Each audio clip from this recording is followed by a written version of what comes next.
Sometimes the people who hurt us the most were never safe enough to face the pain inside of them. So instead, they made us the problem. They called us too much, too emotional, too sensitive. But what if they were just too afraid to feel their own shame? Projection is one of the most primitive defense mechanisms in psychology. It's what we do when we're feeling something uncomfortable, something unbearable. So instead of feeling it, we throw it onto someone else. It's like an emotional hot potato. So for example, when someone feels jealous, they in turn accuse you of being the jealous one. Or if someone feels out of control, they might in turn say that you are trying to control them. If someone is carrying shame, they may in turn make you feel ashamed. And when projection becomes a habit, it doesn't just distort how we see others. It rewrites the entire emotional script. And the person doing the projection becomes the victim in their own story, even when they are the one who's actually causing the harm. And I want you to know that not everyone who uses projection is a narcissist, but projection is one of the favorite tools of narcissistic defense. And narcissistic defense isn't about confidence. It's about fear, specifically fear of feeling small, or fear of being rejected, or fear of being exposed. And people using narcissistic defense often refuse to admit fault, rewrite history to preserve their own ego. They blame others for their feelings or their behaviors, and they avoid emotional vulnerability at all costs. And they're not bad people, they're just emotionally dangerous people. And the reason they're often emotionally dangerous people is because they cannot tolerate their own emotional pain. So what do? They create chaos in others. But behind all of this, there's usually an attachment wound. And an attachment wound can be a betrayal wound.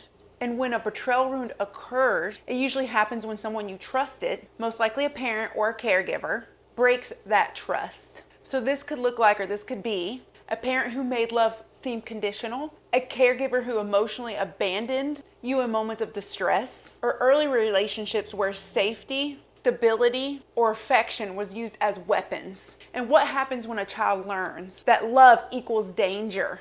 And what happens is they grow into adults who use control, projection, and manipulation to avoid ever feeling that kind of betrayal again.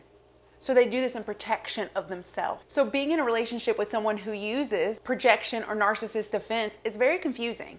And it may cause you to start doubting your reality, and you might feel like the villain in every single argument. And you'll probably notice a pattern of whenever you bring up your feelings, they turn those feelings back onto you. And we call this emotional gaslighting. And over time, it can destroy your self-trust. And if you grew up in a home where your needs were minimized or where love was inconsistent, you may be especially vulnerable to these type of dynamics because your nervous system already associates unpredictability with connection. For many people, the harm isn't just what the person did to them. It's about how confused they felt about what happened. So then they start to question themselves and they start to wonder, was I overreacting? Maybe I was the problem.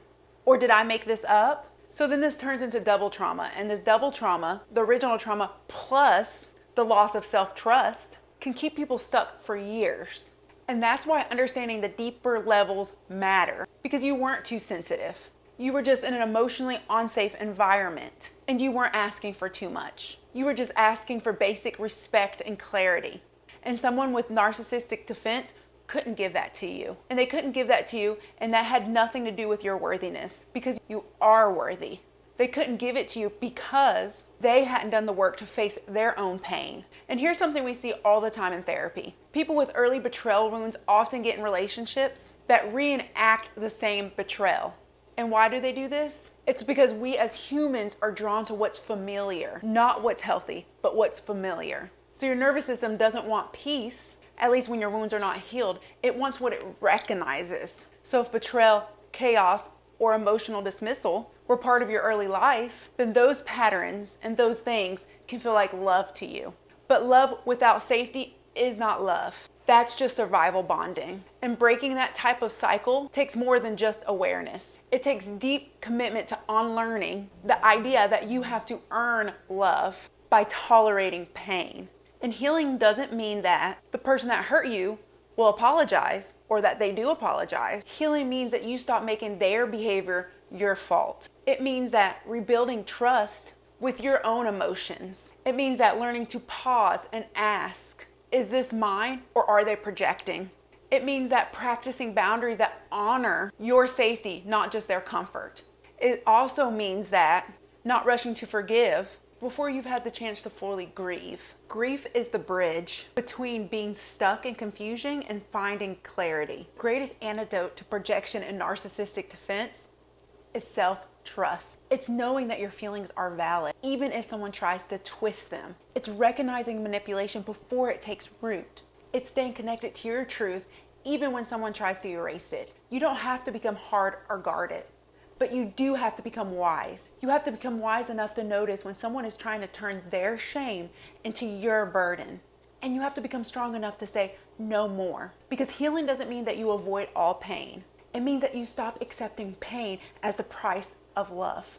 Because you are not too much, and you are never too much. You were just too honest for someone who couldn't face themselves, and that's a them problem, not a you problem. And now you get to write a different story.